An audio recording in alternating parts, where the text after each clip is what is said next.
अस्सलाम वालेकुम, मैं हूँ तहमीना शेख।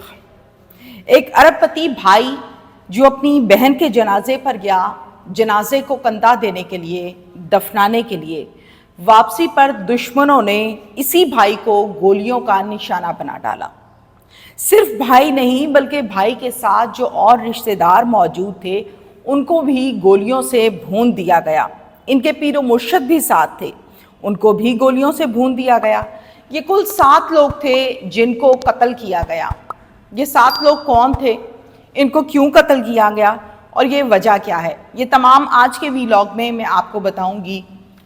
अफसोस इस बात पर है कि भाई गया था बहन के जनाजे को कंधा देने के लिए। जिस घर में जनाजे के लिए गया था उसी घर से अब 7 जनाजे और उठेंगे। डिटेल के साथ बात करते हैं इस पर, ये कौन सा खानदान था, ये क्या नाम थे, ये वकुआ क्या है और मारने वाले कौन हैं जिनको बहन के जनाजे पर भी रहम ना आया। शेखुपुरा की तहसील मुरीदके है और मुरीदके का इलाका है माड़ी कलां। यहाँ 2 खानदान रहते हैं, दोनों खानदान अरबपति हैं, खाते पीते तगड़े हैं। अच्छा, एक खानदान का नाम है मियों बरादरी, दूसरा खानदान जो है वो है घुमन बरादरी। मियों बरादरी खानदान जो है इनका सरबराह है बाबर मियों और घुमन बरादरी खानदान का जो सरबराह है इसका नाम है जुल्फिकार घुमन। इन दोनों खानदानों की आपस में नहीं बनती थी, झगड़ा रहता था, इख्तलाफात रहते थे, जिसकी मुख्तलिफ किस्म की वजूहात हैं और वजूहात मैं आपको आगे चलकर आज के व्लॉग में कुछ बता पाऊंगी, क्योंकि वजूहात पर अगर हम रहेंगे तो आपको वकूआ समझ नहीं आएगा। ज़मीन का इनका तनाज़ा पुराना चलता आ रहा था। इस टाइम भी बज़ाहिर ये बताया जा रहा है, ज़राए ये कहते हैं कि ज़मीन का ही तनाज़ा है, लेकिन कुछ ज़राए ये भी बताते हैं कि इनका ख़ानदानी तनाज़ा है, दुश्मनी है, पुरानी चलती आ रही है और ये कत्ल व गारत का सिलसिला जो है ये लगातार चलता आ रहा है। अब जब पुलिस इस केस को मिचोर करेगी तो हम कुछ क्लियरली तौर पर कह पाएंगे कि इस मर्तबा जो 7 कत्ल हुए हैं इसकी वजह क्या है। इस टाइम जो ज़मीन का तनाज़ा चल रहा था वो बाबर मियों के पास है। वो कहते हैं ये हमारी ज़मीन है जिसकी मालियत करोड़ों रुपए पर है। 1 अक्टूबर को बाबर मियों को पता चलता है कि उसकी हमशीरा जो सियालकोट में रहती है उसका इंतकाल हो गया है। जाहिर है जब बहन का इंतकाल होता है तो भाई और ख़ानदान सारा फ़ौरन पीछे पहुंचता है। बहन के इंतकाल पर पूरा ख़ानदान वहां पर जाता है। पूरे ख़ानदान के साथ मैं आपको नाम भी बताऊंगी, लेकिन इनके साथ साथ इनके पीरो मुर्शद भी गाड़ी पर सवार होकर इनके साथ इनकी बहन के जनाजे पर गए। तैयारी की, कफन दफन किया, तदफीन की, जैसे कि बहनों की जिम्मेदारी समझा जाता है, या भाइयों को या शौहर को या बाप को। इसी तरह से बाबर भी गया और जाकर तदफीन और तमाम तर इंतज़ामात को मुकम्मल किया। अब तमाम इंतज़ामात मुकम्मल हुए, दुआ हुई, नमाज जनाजा अदा हुई, तदफीन का अमल शुरू हुआ, तदफीन हुई, दुआ की और सब अफसुर्दा वापस घर आ गए कब्रिस्तान से। जब कब्रिस्तान से वापस घर आए, चूंकि इनका फासला भी कम था, तो इन्होंने ये कहा कि हम कल फिर दोबारा आ जाएंगे, अभी हम वापस घर चलते हैं। वापस घर जाने की नीयत से ये अपनी गाड़ी फॉर्च्यूनर के ऊपर सवार हुए। कितने लोग? कुल 7 लोग। ये वाकया पेश आया है शाम को 7 बजे। ये 7 लोग फॉर्च्यूनर गाड़ी के ऊपर सवार हुए। 11 लोग घुमन फैमिली के घात लगाए बैठे थे, 3 राइट साइड पे, 3 लेफ्ट साइड पे, 3 आगे, 3 पीछे, यानी इस तरह से इन्होंने गाड़ी को कवर किया कि कोई जगह ना बचे जहां से कोई निकल के भाग सके। घात पूरी प्रॉपर तगड़ी लगाई, बेशुमार गोलियां बरसाई गई। अभी तक पुलिस ने ये क्लियर नहीं किया कि कितने खौल वहां से उन्होंने इकट्ठे किए हैं और कितनी गोलियां बरसाई गई हैं। बहरहाल 7 के 7 लोग जो हैं वो गाड़ी के अंदर मर गए। मरने वालों का नाम सुन लें।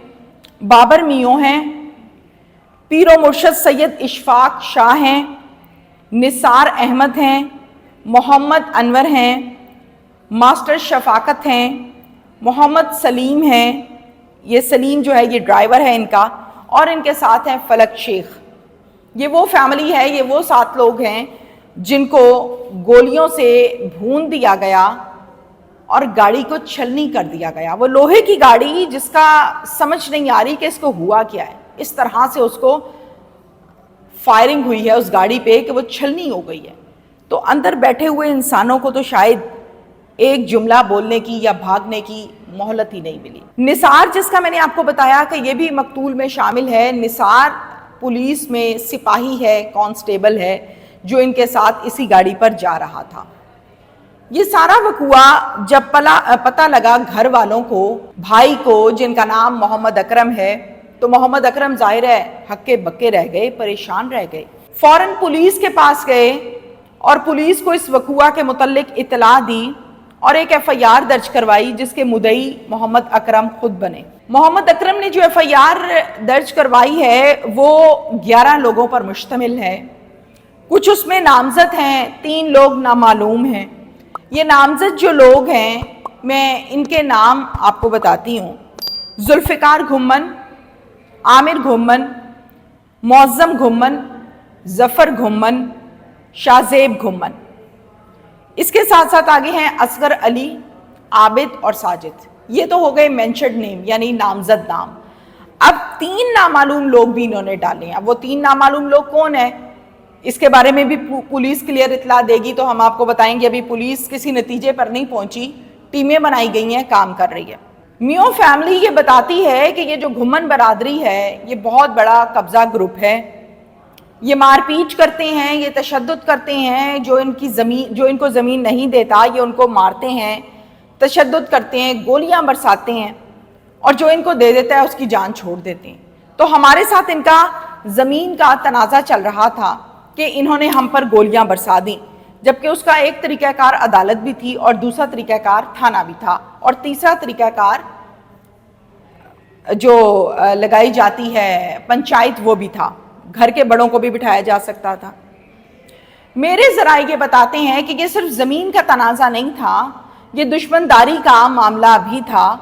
اور مبینہ طور پر یہ بھی کہا جا رہا ہے کہ کچھ سال پہلے بھی ان کی فیملی میں قتل و غارت ہوا تھا، اور وجہ یہی ہے کہ دونوں خاندانوں کی جو دشمنی ہے وہ پرانی چلتی آ رہی ہے. اب مسئلہ یہاں پر یہ ہے کہ دشمنداری کے معاملات چلتے ہیں، زمینوں کے معاملات چلتے ہیں، قتل و غارت ہوتی ہے، لیکن جو وقت چنا گیا، جو ریکی اور فیلڈنگ لگائی گئی وہ بڑی خطرناک تھی. روڈ پر آتے جاتے کہیں ہم واقعات سنتے ہیں کہ گولیاں مار دی، ختم کر دیا، جو کہ غلط ہے. انہوں نے تو بہن کے جنازے کی بھی حیا نہیں کی. عورتوں کی حیا کر لی جاتی ہے. وہ ایک بہن آلریڈی بستر مرگ پر پڑی ہوئی ہے، اس کو جنازہ دینے کے لیے بھائی آیا، خاندان آیا، آپ نے ان کو بھی بھون ڈالا. کم سے کم جنازے کا خیال تو کر لینا چاہیے تھا کہ بہن کے جنازے کو، کہتے ہیں دشمن بھی جہاں بہن اور بیٹی کی بات آ جاتی ہے کھڑا ہو جاتا ہے ساتھ کہ نہیں بھائی یہ تو بہن بیٹی کی بات آ گئی ہے، مگر یہاں اس چیز کا خیال بھی نہیں رکھا گیا. یہ وقوع پیش آیا ہے سیالکوٹ میں، اور یہ رہائشی ہیں شیخو پورہ کے. تو سیالکوٹ میں اس کی ایف آئی آر درج کی گئی ہے جو کہ میں نے آپ کو بتائی. جنازے تدفین ان 7 لوگوں کے ہوئے شیخو پورہ میں. سیالکوٹ پولیس اور شیخو پورہ پولیس انہوں نے مل کر بنائی ہیں اپنی ٹیمز جو اس پر اب کام کر رہی ہیں، کیونکہ بالکل تازہ ترین واقعہ ہے. تو کتنے ملزم پکڑے گئے، پولیس نے کیا کام کیا، اس کے لیے مجھے 2 سے 3 دن چاہیے. پھر اس کے بعد میں آپ کو اسی سٹوری کا فالو اپ دوں گی کہ پولیس نے کیا کردار ادا کیا. آئی جی صاحب نے نوٹس لے لیا ہے، دیکھتے ہیں کہ سیالکوٹ پولیس اور شیخو پورہ پولیس اس پر کتنا کام کتنی جلدی کر پاتی ہے. Thank you.